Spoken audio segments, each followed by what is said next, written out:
Class 11 आज हम लोग सहायक वहियों का विभाजन पढ़ रहे हैं। क्रय वही विक्रय वही आदि की मैं थ्योरी आपको समझा चुकी हूँ। मैं आज आपको क्रय वही बनाना सिखा रही हूँ। यहाँ मैं स्पष्ट कर दूँ, क्रय वही बनाए या विक्रय वही आपका प्रारूपिक सवाल बनता है। मैंने आपसे पूर्व में भी समझाया था थ्योरी में कि संक्षिप्त और विस्तृत दो विधियाँ होती है। हम विस्तृत विधि तब लेंगे जब हमें सवाल में व्यापारिक बट्टा दिया हो, और अन्यथा हम संक्षिप्त विधि से भी लेखा कर सकते हैं। मैं आज आपको जो एक सवाल बता रही हूँ संक्षिप्त विधि से, question number 1 page number 5.46।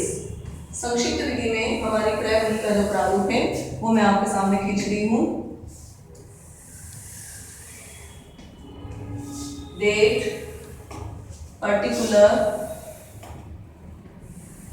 Invoice number, LA और नेट अमाउंट।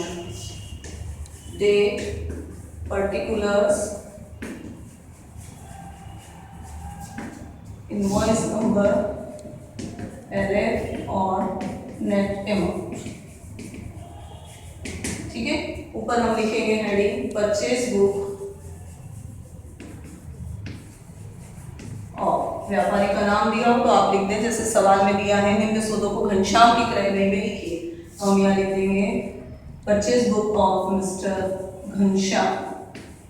ओके, अब हम लोग आगे बढ़ते हैं। 2017 जनवरी 1 ध्यान से 800 रुपये का माल खरीदा। उधार माल है, यहाँ पर उधार क्रय का लेखा ही होता है, लेकिन लिखने का बड़ा आसान तरीका, बहुत ज़्यादा डिटेल हमें देने की जरूरत नहीं, क्योंकि हम संक्षिप्त विधि बना रहे हैं। 2017 जनवरी 1 आपने जिस व्यक्ति को से माल खरीदा, केवल उसका नाम अर्थात विक्रेता का नाम आ जाएगा। ज्ञान, कितने रुपए का माल खरीदा, माल की कोई डिटेल भी देने की आवश्यकता नहीं है आपको। नेट अमाउंट आपका कितना आ जाएगा 800। नेक्स्ट सौदा जनवरी 7 भोपाल से 5 डब्बे पेन 50 रुपए प्रति डब्बे की दर से नकद खरीदे। ध्यान दीजिएगा सौदा कैसा है, नकद। यहाँ केवल उधार का लेखा होता है, नकद का नहीं होता, तो ये सौदा यहाँ नहीं आएगा। नेक्स्ट गणेश से 700 रुपए का माल खरीदा जनवरी 19। विभाजन रेखा हम खींच देंगे। जनवरी 19 गणेश कितने रुपए का माल खरीदा हमने, 700 रुपए का। ये 700 रुपए यहाँ आ गए। अब और कोई सौदा नहीं है, हम ग्रैंड टोटल लगा देंगे। जैसे जर्नल में आप टोटल लगाते थे वैसे ही टोटल लगाना है आपको। टोटल परचेज कितने की हो गई आपकी 1700। ओके, ये सवाल आपका संक्षिप्त विधि से हो गया। अब हम विस्तृत विधि से बनाना सीखेंगे।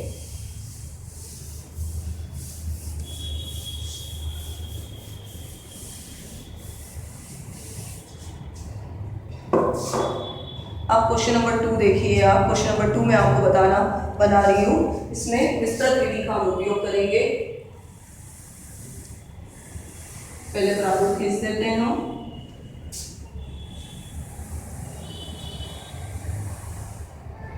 पहला कॉलम आड़ी रेखा खींचेंगे, ये दोनों डबल, ये लाइनें डबल होगी। फिर पर्टिकुलर्स, इनवॉइस नंबर, LA, सबसे ऊपर आप लिखेंगे, आपसे कहा है प्रफुल्ल ब्रदर्स की क्रय वही बनाना है, तो purchase book of messrs Prafulla brothers. Column date, particulars,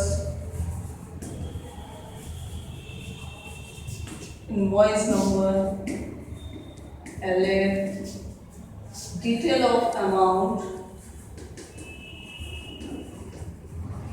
और net amount। इसमें डेबिट क्रेडिट लिखने की जरूरत ही नहीं, क्योंकि केवल यहाँ क्रय वही है तो क्रय संबंधी सौदे भी आएंगे। सबसे पहला सौदा दिया है 2017 अगस्त 5 प्रभाकर कुमार एंड कंपनी से 10 शर्ट पीस 75 रुपए प्रति पीस की दर से खरीदे, व्यापारी बट्टा 10%। तो 2017 अगस्त 5 विक्रेता का नाम क्या है, Prabhakar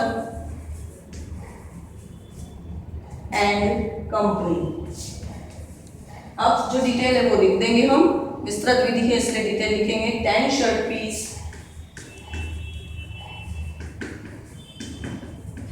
eight the rate of rupees का सिंबल जो नया है वो लगाएंगे 75 पर, गुणा कर देंगे 10 में 75 का, यहाँ इनर के कॉलम में आएगा 750। अब इसमें से हम लेस करेंगे TD means trade discount at the rate of 10%। आपको 75 का ही 10% निकालना, 750 का 10% निकालना है, कितना आएगा 75, तो आउटर में आ जाएगा 675। ये पहला सौदा हमारा कंप्लीट। अब सेकंड सौदा हम लेंगे, आपको दिया अशोक एंड ब्रदर्स से 15 साड़ियाँ 200 रुपये प्रति साड़ी की दर से खरीदी सितंबर 10 के दिन। Ashok and brothers 10 sarees at the rate of rupees 200 पर, गुणा कर देंगे 10 गुणे 200, यहाँ 15 साड़ियाँ हैं, 15 इंटू 200, टोटल आ गया 3000। अब इसमें से भी लेस करेंगे हम TD eight the rate of 10%, इसका 10% निकालेंगे 3000 का, तो 300, तो आउटर में आ गया आपका 2700। ये सौदा भी हमारा कंप्लीट हो गया। नेक्स्ट लेंगे नवंबर 30 न्यू क्लॉथ स्टोर्स,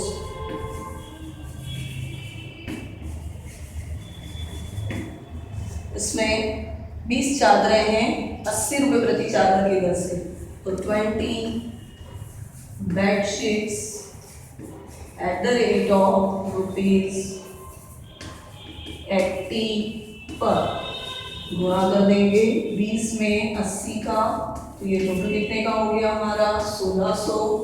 लेस करेंगे इसी में से TD eight the rate of 10%, 1600 का 10% हमने माइनस किया 160, आउटर में 1440। सभी सौदे आपके हो गए। अब इनकी हम ग्रैंड टोटल लगा लेंगे, लेकिन ग्रैंड टोटल केवल नेट अमाउंट वाले कॉलम की हम लगाएंगे, इनर साइड से डबल, और यहाँ लिखेंगे ग्रैंड टोटल, और तीनों अमाउंट को एक साथ आप जोड़ लेंगे कि आपका ग्रैंड टोटल आएगा 4800। ठीक है, इस प्रकार से आपको एक के बाद एक सवाल करने, मैंने आपको दोनों मेथड समझाई है। एक हमने करी है संक्षिप्त विधि, दूसरी हमने करी है विस्तृत विधि। इसके बाद आप चाहें तो सवाल नंबर 3 और 4 दोनों संक्षिप्त विधि से आप कर सकते हैं। मैं अब आपको नेक्स्ट करवाऊंगी सवाल नंबर 7।